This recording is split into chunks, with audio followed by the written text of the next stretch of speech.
Micaiah.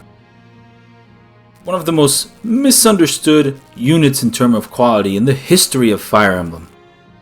At a first glance, a low HP, low defense, main lord, focusing only on white magic and stave usage couldn't possibly be a good unit.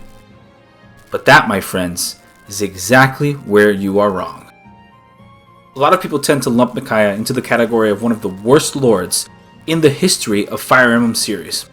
I've come here to show you that she's actually a very good unit, for a lot of reasons that people usually overlook because they've actually been practicing bad habits with the usage of Micaiah and getting punished for their poor quality gameplay. Let's look objectively at Part 1. When Micaiah joins at Part 1, her main claim to fame is the existence of Sacrifice, which is a heal and a restore jumbled into one action. And she also can contribute with magical damage. Now, Micaiah's real strong point is the appearance of her personal tome, Thani. Thani has effective damage against calves and armors, virtually no weight, and 45 uses. If that's not enough, you also get a second one at the end of Part 1, meaning that you can spam this as much as you want. I quickly want to point out the formula for damage for magic in Radiant Dawn. It's going to be magic plus weapon might plus weapon triangle bonus times the effective coefficient. If we look at this, a base Micaiah has 7 magic plus 8 times 3, which is the weapon might of Thani times the effective multiplier, plus 2 from Dark Affinity basically increases her damage by 2, equaling a massive 33 base damage to any unit that she is effective against. Also important to note that Micaiah has a free A support with Soth, meaning she does not have to worry about building any support and can put it into effect immediately for the extra damage and avoid that it can confer to both her and Soth. This is at base. This is level 1 Micaiah. In 10 levels, taking into consideration 80% magic growth, we have 40 damage, averaging the 8 extra points of magic that she'll gain. This is enough to one-shot almost every single enemy cav or armor, barring a boss in Chapter 1-7. Not only to mention that almost every single stationary boss up until that point is an armored or a cav, meaning that you can just walk up and body that person in one shot. There is no other unit in the Dawn Brigade that can do that. Maybe Soth, but even then Soth possibly can't one-round a couple of the stronger, tankier enemies. She can bait mages with almost no fear, and if you're in doubt that they might do damage to her, you can just give her a readily available pure water that pops up in Chapter 4. And since there's a lot of them in Part 1, the abuse of the ledge mechanic on most of the chapters can actually help increase her damage output even with tomes like Light. There's also an argument to feeding her the early Seraph Robe so it makes her a little bit less frail and also allows her Sacrifice to heal for more. And I really want to point out that you don't need to do any of that in order for her to be actually very, very useful. Another thing that people don't take into consideration is that her promotion doesn't require any items, nor does it require you to actually reach level 20, meaning that you don't have to dump bonus experience into her in order for her to just immediately get promoted whenever the ending of that chapter occurs. The same thing goes for her second promotion later on, meaning she actually can conserve bonus experience and still gain the stat boost from promoting. I will say though, one good, really valid piece of criticism against her is the Black Knight solo chapter, which is really, really brutal to do if you don't know how the layout of that map is. Otherwise, any time that Micaiah is put in a situation in which she can die, it is 100% your fault as the player. This is a habit that has been poorly instilled by players in Fire Emblem, in which they think that the main lord can just go out there and tank absolutely everything.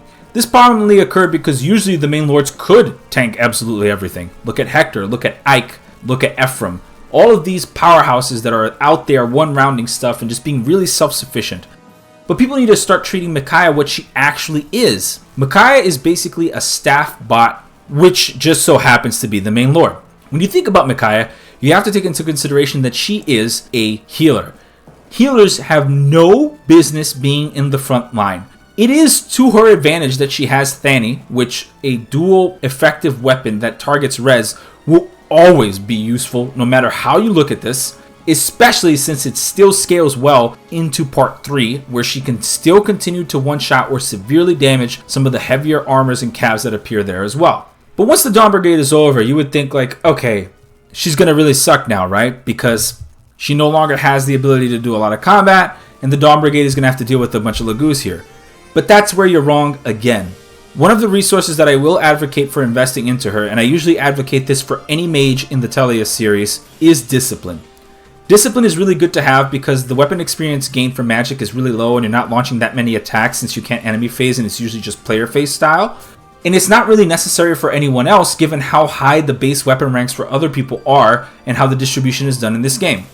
Having access to C staves immediately after promotion allows her to utilize Physic, Restore, and Torch staves. There is also a Paragon that's been floating around with the Dawn Brigade, and you can give this to whoever you deem would use it best. But I am telling you that giving it to Micaiah is actually a pretty useful usage because she will be doing something on every single turn between Sacrifice, between Torch uses on the Lagoos chapter, between Restore staves.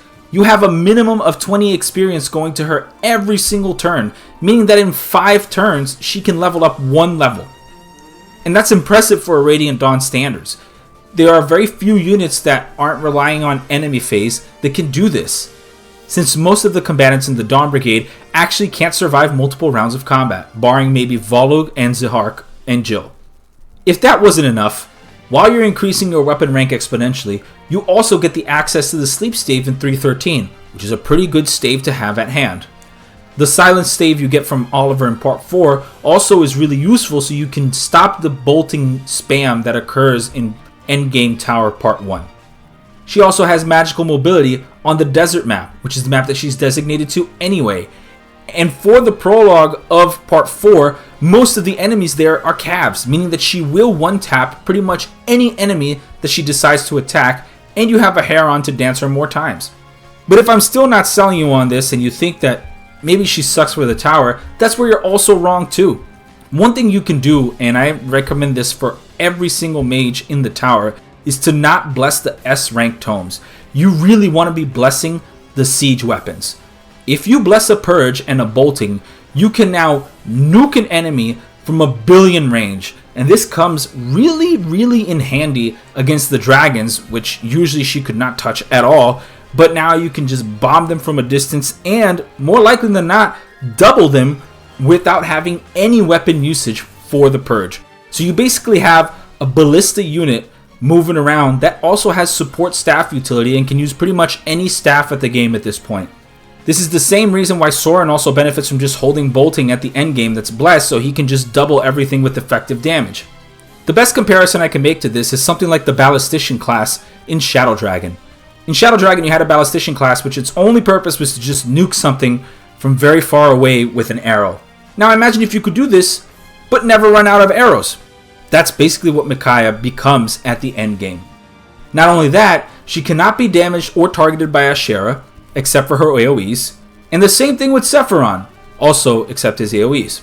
She has free chip on all of these units. She can easily spam the strongest healing staves as 4 to 5 Physic at the end game with no downside. The logic here is that a lot of people believe that Micaiah is actually bad because of the fact that she can't frontline at all. More often than not, they put her in a bad position, got punished, and then saw that game over screen and thought, man, this lord sucks. And of course that's how you feel, because all your effort went down the drain because of a bad decision you made. Radiant Dawn is also a pretty hard game on hard mode, and it's not really allowing you to make these type of mistakes, coupled with the low bonus experience distribution and poor unit quality of the Dawn Brigade in general, leads you to believe that Micaiah is actually a much worse unit than she actually is. Ultimately, Micaiah is a powerhouse of the unit if you focus on the stave utility, her magical prowess with Thani, and the ability to contribute at endgame as a long-range siege tome. None of these that I said right now require any investment from the player, barring maybe discipline, so that she can reach those stave ranks faster.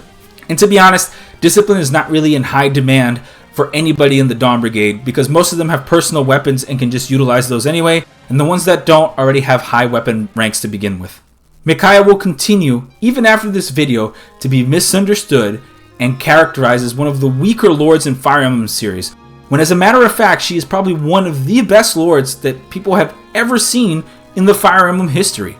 Her ability to target the lower defensive stat on average, coupled with cav and armor effectiveness at 1-2 range, her strong hit rates, and her pretty busted stave utility make her a powerhouse of a unit that would be immediately recognized in any other Fire Emblem game. Just look at Thracia 776. But because the Dawn Brigade is really rough, it winds up that it overshadows her abilities and it really goes into detriment against her quality as a unit. I want to thank you guys so much for watching. Please leave a like and subscribe. And what do you think? Do you think that Micaiah is indeed severely underrated by the community? Do you think Micaiah is actually pretty bad and everything I said makes no sense? I would love to hear your take on it. Please leave it down in the comments below and have a wonderful night.